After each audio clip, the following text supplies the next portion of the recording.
down, I know you got me, baby. Assalamualaikum warahmatullahi wabarakatuh. Perkenalkan, nama saya Zulmi Fitria dengan NIM 2523151 dari kelas PTIK 6E Fakultas Tarbiyah dan Ilmu Keguruan Universitas Islam Negeri Syekh M. Jamil Jambek Bukit Tinggi. Baiklah, pada kesempatan kali ini saya akan mempresentasikan materi sebagai bentuk pemenuhan tugas ujian tengah semester pada mata kuliah Jaringan Nirkabel dengan dosen pengampu Bapak Rian Amanda MPDT. Adapun materi yang akan saya bahas adalah tentang yang pertama, konsep umum jaringan nirkabel. Materi kedua tentang penjelasan perangkat keras jaringan nirkabel. Lalu yang ketiga, konsep umum WPAN. Yang keempat, konsep umum WLAN. Dan yang terakhir, serta keamanan WLAN. Mari kita mulai pembahasan untuk materi pertama, yaitu tentang konsep umum jaringan nirkabel. Baiklah, konsep umum jaringan nirkabel. Terlebih dahulu kita harus tahu nih apa itu jaringan nirkabel. Jaringan nirkabel adalah sebuah sistem komunikasi yang tidak menggunakan kabel fisik, melainkan memanfaatkan gelombang elektromagnetik untuk mengirim data melalui udara. Teknologi ini banyak digunakan dalam kehidupan kita sehari-hari, seperti Wi-Fi, Bluetooth, dan jaringan seluler. Artinya, jaringan ini kita tidak membutuhkan kabel seperti kabel LAN karena data dikirim melalui udara menggunakan sinyal. Contohnya yang paling sering kita gunakan yaitu Wi-Fi di rumah atau hotspot. Nah, begitulah pengertian dari jaringan nirkabel. Selanjutnya kita masuk ke sejarah singkat jaringan nirkabel. Perkembangan jaringan nirkabel itu berawal dari teknologi radio yang digunakan untuk komunikasi jarak jauh pada tahun 1990-an. Teknologi Wi-Fi mulai berkembang pesat untuk memastikan perangkat dapat saling terhubung dengan baik, maka digunakanlah standar IEEE 802.11. Jadi, awalnya teknologi ini digunakan untuk komunikasi radio, kemudian berkembang menjadi Wi-Fi seperti yang kita gunakan pada sekarang ini. Standar IEEE 802.11 ini penting agar semua perangkat itu saling terhubung dengan baik, meskipun beberapa perangkat itu berbeda merek. Selanjutnya masuk ke jenis-jenis jaringan nirkabel. Terdapat beberapa jenis jaringan nirkabel, yaitu yang pertama WPAN, yaitu jaringan jaraknya itu sangat dekat, contohnya seperti Bluetooth. Jenis yang kedua ada WLAN, yaitu jaringan area lokal seperti rumah atau sekolah, contohnya Wi-Fi. WMAN, yaitu jaringan yang mencangkup wilayah kota, dan WWAN, yaitu jaringan luas seperti internet seluler seperti 4G atau 5G. Jadi perbedaannya itu terletak pada jangkauan area jaringan tersebut, mulai dari jarak dekat hingga sangat luas seperti jaringan seluler yang kita gunakan sehari-hari ini. Baiklah, untuk slide selanjutnya yaitu komponen-komponen dalam jaringan nirkabel. Komponen dalam jaringan nirkabel ada beberapa, antara lain yang pertama access point atau AP, yang mana berfungsi untuk menyebarkan sinyal Wi-Fi wireless adapter yang memungkinkan perangkat itu terhubung ke sebuah jaringan. Untuk komponen yang kedua ada yang namanya antena, yang mana berfungsi untuk menangkap dan memancarkan sinyal, serta yang ketiga yaitu komponennya router, yang mana untuk mengatur lalu lintas data dalam jaringan. Komponen-komponen inilah yang saling bekerja sama agar jaringan itu dapat berjalan dengan baik. Misalnya, tanpa access point, kita itu tidak bisa mendapatkan sinyal dalam mengakses sebuah Wi-Fi. Untuk slide selanjutnya yaitu cara kerja jaringan nirkabel. Jaringan nirkabel ini bekerja dengan mengubah data menjadi sinyal radio yang dikirim melalui udara. Perangkat yang terhubung ke access point akan menerima sinyal tersebut, kemudian mengubahnya kembali menjadi data yang dapat digunakan. Dengan kata lain, data yang kita kirimkan itu akan diubah menjadi sebuah sinyal, lalu dikirim lagi, dan setelah diterima akan diubah kembali menjadi data yang bisa kita gunakan. Misalnya, contohnya itu saat kita membuka internet. Selanjutnya, kelebihan dan kekurangan jaringan nirkabel. Yang pertama yaitu kelebihan jaringan nirkabel, yaitu kelebihan jaringan nirkabel itu dia lebih fleksibel dan mudah digunakan, lalu tidak memerlukan kabel serta mendukung mobilitas pengguna. Di balik kelebihan tentu ada kekurangannya. Kekurangan pada jaringan nirkabel itu adalah sinyalnya itu dapat terganggu oleh sebuah hambatan, lalu keamanannya itu lebih rentan, dan koneksi itu bisa tidak stabil. Jadi meskipun praktis, jaringan nirkabel itu tetap memiliki kelemahan yang perlu diperhatikan, terutama pada keamanan dan kestabilan koneksinya. Nah, begitulah teman-teman tentang konsep jaringan nirkabel. Maka dari penjelasan saya tadi dapat disimpulkan bahwa jaringan nirkabel itu merupakan teknologi yang sangat penting dalam era digital, apalagi saat sekarang ini, karena sangat memudahkan komunikasi tanpa kabel, dan penggunaannya itu yang luas, harus diimbangi dengan pengelolaan yang baik agar tetap aman dan stabil. Artinya, kita harus bijak dalam menggunakan jaringan nirkabel agar tetap aman dan nyaman digunakan. Baiklah, untuk video selanjutnya, kali ini saya akan membahas tentang materi selanjutnya, yaitu penjelasan tentang perangkat keras jaringan nirkabel. Yang pertama itu perangkat keras jaringan nirkabel merupakan alat fisik yang digunakan untuk membangun dan menghubungkan jaringan tanpa kabel. Perangkat inilah yang berfungsi untuk mengirim, menerima, dan mengatur sinyal agar komunikasi data dapat berjalan dengan baik. Artinya, perangkat keras ini merupakan komponen utama yang memungkinkan jaringan nirkabel itu dapat kita gunakan. Karena perangkat ini jaringan tidak akan dapat berjalan dengan baik. Selanjutnya yaitu access point atau AP. Apa itu access point atau AP? Access point merupakan perangkat utama dalam jaringan nirkabel. Perangkat ini berfungsi untuk menyebarkan sinyal WiFi ke perangkat serta menghubungkan jaringan kabel dengan jaringan nirkabel. Dengan adanya access point tersebut, perangkat seperti laptop atau smartphone dapat terhubung ke jaringan tanpa menggunakan kabel. Selanjutnya, wireless router. Apa itu wireless router? Wireless router itu merupakan sebuah perangkat yang berfungsi untuk mengatur lalu lintas data sekaligus menyebarkan sinyal nirkabel. Router ini biasanya digunakan di rumah atau di kantor untuk menghubungkan beberapa perangkat ke internet secara bersamaan.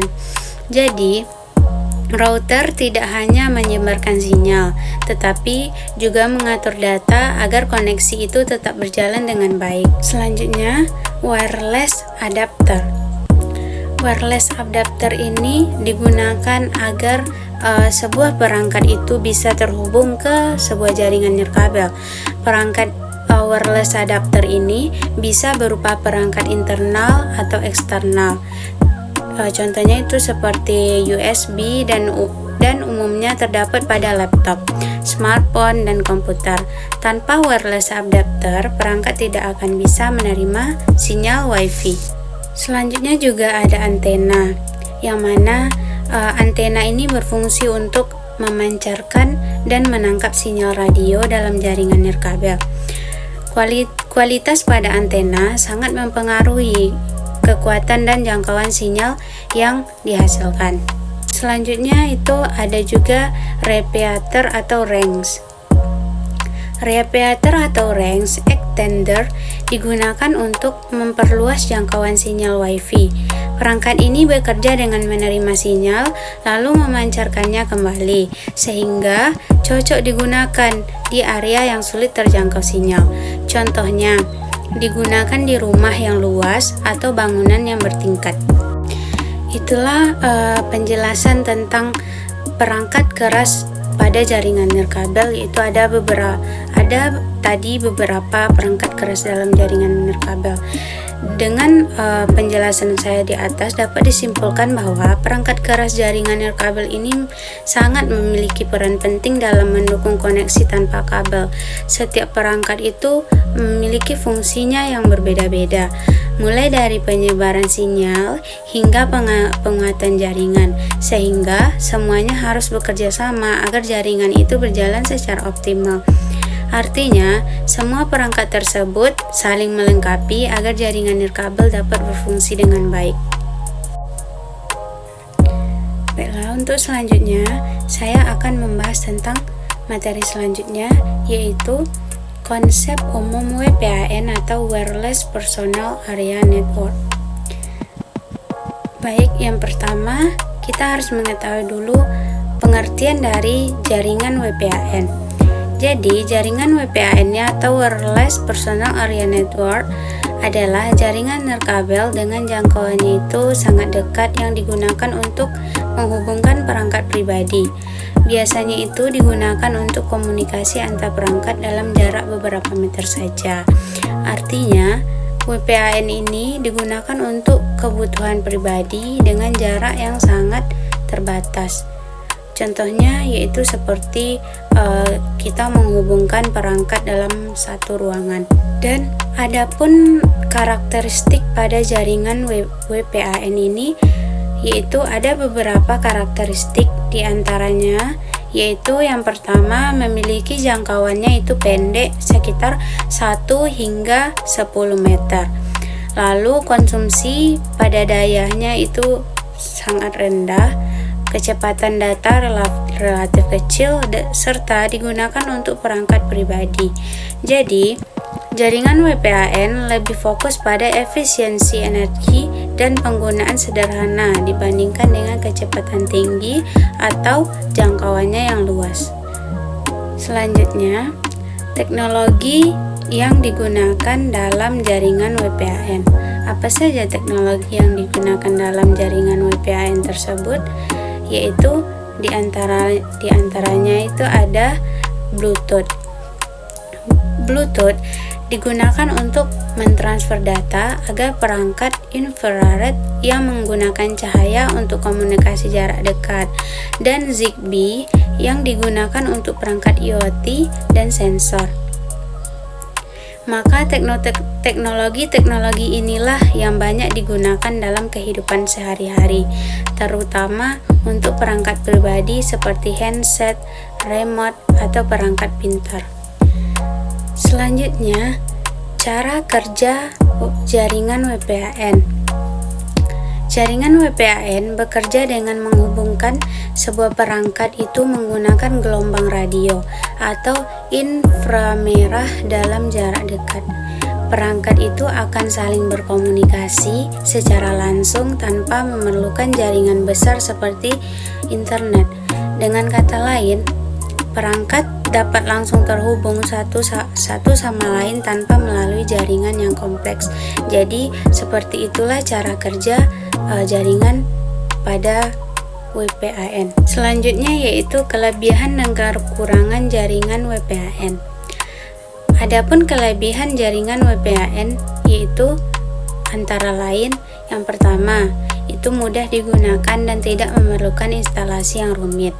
Yang kedua, hemat energi. Yang ketiga, serta biayanya itu relatif murah. Di balik kelebihannya tentu ada pula kekurangannya. Maka kekurangan jaringan WPAN itu yang pertama, jaringannya itu sangat terbatas. transfer datanya rendah dan rentan terhadap penggangguan sinyal. Jadi, WPAN sangat praktis untuk penggunaan sederhana namun memiliki keterbatasan jangkauan dan kecepatan. Dari penjelasan konsep umum jaringan WPAN itu tadi, maka dapat saya simpulkan bahwa jaringan WPAN merupakan jaringan nirkabel dengan jangkauan yang pendek yang sangat cocok untuk kebutuhan komunikasi antar perangkat pribadi. Meskipun memiliki keterbatasan, maka jaringan WPAN tetap banyak digunakan karena praktis dan efisien. Artinya, WPAN sangat membantu dalam kehidupan sehari-hari, terutama untuk koneksi antar perangkat pribadi. Mungkin cukup sekian penjelasan materi tentang konsep umum jaringan WPAN dan saya ucapkan terima kasih. Baiklah, selanjutnya saya akan membahas tentang materi konsep umum WLAN atau Wireless Local Area Network. Mari kita langsung saja ke tahap pembahasannya. Baik, yang pertama yaitu pengertian WLAN atau Wireless Local Area Network. Apa itu WLAN atau Wireless Local Area Network? Jaringan WLAN adalah sebuah jaringan nirkabel yang digunakan untuk menghubungkan perangkat dalam area terbatas seperti rumah, sekolah, atau kantor. Jaringan WLAN umumnya itu menggunakan teknologi Wi-Fi sebagai media komunikasi. Artinya, jaringan WLAN digunakan untuk jaringan dalam satu area tertentu saja dan biasanya itu yang kita gunakan dalam sehari-hari, seperti saat menggunakan WiFi di rumah atau di sekolah atau di kampus. Selanjutnya, ada karakteristik pada jaringan WLAN, yang mana karakteristik pada jaringan WLAN antara lain yaitu memiliki jangkauannya itu lebih luas dibanding dengan WPAN, menggunakan standar IEEE 802.11, lalu memiliki kecepatan datanya itu lebih tinggi, serta digunakan di area lokal. Jadi, dibandingkan dengan jaringan WPAN, WLAN memiliki jangkauan dan kecepatan yang lebih baik sehingga cocok digunakan untuk kebutuhan yang lebih luas. Jadi, begitulah karakteristik dari jaringan WLAN. Lalu, ada pula komponen dalam jaringan WLAN. Komponen jaringan WLAN antara lain yang pertama itu ada access point atau AP, yang mana access point berfungsi untuk menyebarkan sinyal WiFi. Yang kedua ada wireless adapter yang menghubungkan perangkat ke jaringan. Yang ketiga ada router yang mengatur lalu lintas data, serta yang terakhir ada yang namanya antena. Nah, komponen-komponen inilah yang bekerja bersama agar jaringan WLAN dapat bekerja dengan baik dan stabil. Selanjutnya, seperti apa cara kerja jaringan WLAN ini?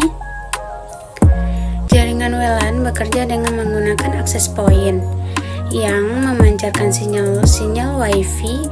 Perangkat seperti laptop atau smartphone akan terhubung ke jaringan tersebut melalui wireless adapter, sehingga dapat mengakses data atau internet.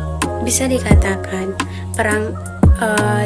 jaringan WLAN ini merupakan perangkat penerima sinyal dari access point lalu digunakan untuk mengakses sebuah jaringan. Nah, begitulah cara kerja jaringan pada WLAN. Adapun kelebihan dan kekurangan dari WLAN. Yang pertama itu ada kelebihannya. Kelebihan WLAN yaitu antara lain instalasinya lebih mudah tanpa kabel, lalu lebih fleksibel dan mendukung mobilitas, serta dapat digunakan oleh banyak perangkat sekaligus. Hal inilah yang membuat WLAN sangat praktis digunakan dalam kehidupan sehari-hari. Sedangkan kekurangan pada jaringan WLAN yaitu seperti sinyalnya itu dapat terganggu oleh dinding atau perangkat lain. dan keamanannya itu perlu diperhatikan, serta kecepatannya bisa menurun jika terlalu banyak pengguna. Oleh karena itulah, penggunaan WLAN itu perlu dikelola dengan baik agar tetap optimal dalam jaringannya. Dari penjelasan materi tentang konsep umum jaringan WLAN, maka dapat saya simpulkan bahwa jaringan WLAN merupakan jaringan nirkabel yang sangat banyak digunakan dalam kehidupan sehari-hari karena praktis dan efisien. Dengan pengelolaan yang baik, WLAN ini dapat memberikan koneksi yang cepat dan stabil. Artinya, WLAN sangat membantu dalam aktivitas sehari-hari, terutama dalam penggunaan internet. Mungkin cukup sekian pembahasan tentang materi konsep jaringan WLAN. Saya ucapkan terima kasih. Baiklah, untuk materi selanjutnya yaitu tentang pengertian keamanan WLAN. Untuk slide pertama yaitu pengertian keamanan WLAN. Keamanan WLAN adalah upaya untuk melindungi jaringan nirkabel dari akses tidak sah, penyadapan dan penggangguan lainnya. Hal ini itu penting karena jaringan nirkabel lebih rentan dibandingkan jaringan kabel. Maksudnya yaitu jaringan WiFi itu tidak mudah diakses karena tidak menggunakan kabel, sehingga orang lain bisa mencoba masuk ke jaringan tersebut. Oleh karena itu, diperlukanlah sistem keamanan agar data itu tetap aman dan tidak disalahgunakan. Selanjutnya, ancaman pada WLAN. Akses tanpa izin oleh pengguna tidak dikenal, penyadapan data atau sniffing, serangan hacker atau malware, gangguan sinyal atau interface. Maksud dari itu merupakan yang mana akses tanpa izin berarti orang lain menggunakan jaringan kita tanpa kita ketahui. Penyadapan data adalah proses dalam mengambil data yang sedang dikirim. Lalu, serangan hacker atau malware dapat merusak sistem, sedangkan gangguan sinyal bisa membuat koneksi menjadi tidak stabil. Selanjutnya, ada jenis keamanan WLAN. Ada beberapa jenis dari keamanan WLAN. Yang pertama, web atau Wide Equivalent Privacy, yaitu keamanan dasar yang sudah tidak aman. Yang kedua, WPA atau Wi-Fi Protected Access. Maksudnya itu lebih dari web. WPA 2 yang berarti keamanan yang lebih kuat dan banyak digunakan. Sedangkan WPA 3 versi terbaru dengan tingkat keamanan lebih tinggi. Maksudnya, web adalah sistem lama yang sudah mudah diretas, sedangkan WPA merupakan peningkatan dari web. WPA 2 adalah yang paling umum digunakan saat ini karena lebih aman, sedangkan WPA 3 adalah teknologi terbaru yang memberikan perlindungan lebih baik terhadap serangan modern. Maka itulah ada beberapa jenis keamanan pada WLAN. Lalu selanjutnya itu ada cara kerja keamanan WLAN. Bagaimana cara kerja dalam keamanan WLAN? Keamanan WLAN itu bekerja dengan mengenkripsi data yang dikirim melalui jaringan. Selain itu, pengguna harus memasukkan password agar dapat terhubung, sehingga hanya pengguna yang memiliki akses yang bisa menggunakan jaringan. Maksudnya, yang disebut dengan enkripsi di atas merupakan enkripsi itu berarti data yang diubah menjadi kode agar tidak bisa dibaca oleh orang lain. Password digunakan sebagai pengaman tambahan agar hanya orang tertentu saja yang bisa mengakses jaringan tersebut. Maka begitulah cara keamanan WLAN bekerja. Selanjutnya, cara meningkatkan keamanan jaringan WLAN.